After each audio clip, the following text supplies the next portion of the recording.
నేను చేసే మేకప్స్ అన్నింటిలో కూడా నాకు ఐ మేకప్ చేయడం అంటే చాలా ఇష్టం. నా బ్రైడ్స్కి నేను మ్యాక్సిమం టైం అంతా నేను ఐ మేకప్ మీదే ఫోకస్ చేస్తాను. వాళ్ళ దగ్గర ఎంత తక్కువ టైం ఉన్నా కూడా ఐ మేకప్ మాత్రం నేను టైం తీసుకుని ఐ మేకప్ కంప్లీట్ అయ్యాకే నేను రిమైనింగ్ మేకప్ అనేది స్టార్ట్ చేస్తాను. నాకు చాలా బ్రైడ్స్కి చూసాను నేను, నో మేకప్ లుక్ అని చెప్పేసి ఐలైనర్ స్కిప్ చేస్తారు, కాజల్ స్కిప్ చేస్తారు.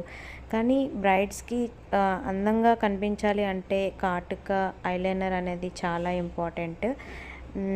నెక్స్ట్ టైం బ్రైడ్స్ ఒకసారి ఇది కూడా చూసుకోండి.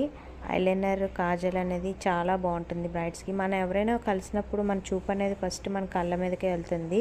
బ్రైడ్స్ చాలా స్పెషల్ కాబట్టి ఫస్ట్ ఐ మేకప్కే మీరు ఇంపార్టెన్స్ ఇవ్వండి. ఈ బ్రైడ్స్ నా పేజ్లో మీరు బ్రైడ్స్ చూసినట్లయితే ప్రతి ఒక్క బ్రైడ్, రిసెప్షన్ బ్రైడ్ అయినా సరే, ఎవరైనా సరే, ముహూర్తం లుక్ అయినా సరే ఐ మేకప్ అనేది